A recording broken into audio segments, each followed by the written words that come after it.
Salut à tous. Juste l'envie de partager l'histoire de ce bouquin que j'ai écrit en fait l'année dernière, qui s'appelle Cœur d'ange. Donc en sous-titre, c'est Quand la mort vous fait naître à la vie. J'avais envie de traiter d'un sujet qui m'est proche, hein, puisque je parle dans ce livre des passeurs d'âme, je parle un petit peu de ce qui se passe, ce qui peut se passer après la mort. Alors je ne prétends pas tout savoir. Comme toujours, moi je parle à partir de ma propre expérience, mon propre vécu, hein, donc voilà.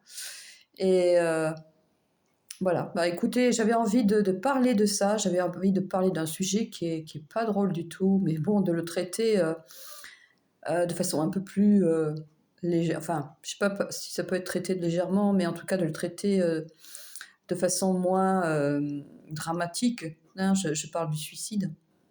Et voilà, donc du coup, l'idée m'est venue de faire ça en écrivant ce petit roman.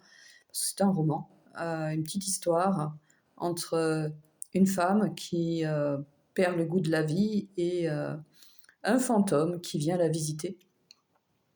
Et c'est l'histoire de cet échange.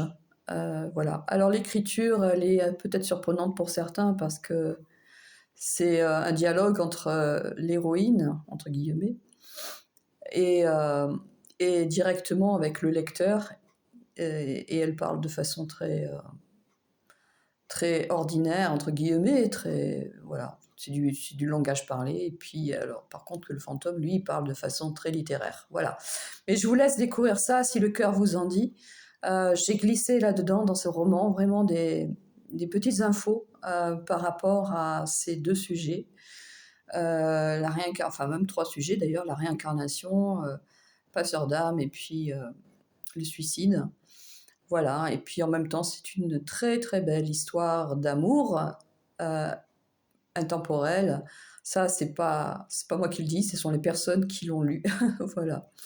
Bon, eh ben écoutez, si le cœur vous en dit, vous le trouverez. Je vous mets le lien en dessous de la vidéo. Et puis je vous souhaite, écoutez, de trouver plein de cœurs d'ange autour de vous et surtout de trouver votre cœur d'ange en vous. À bientôt.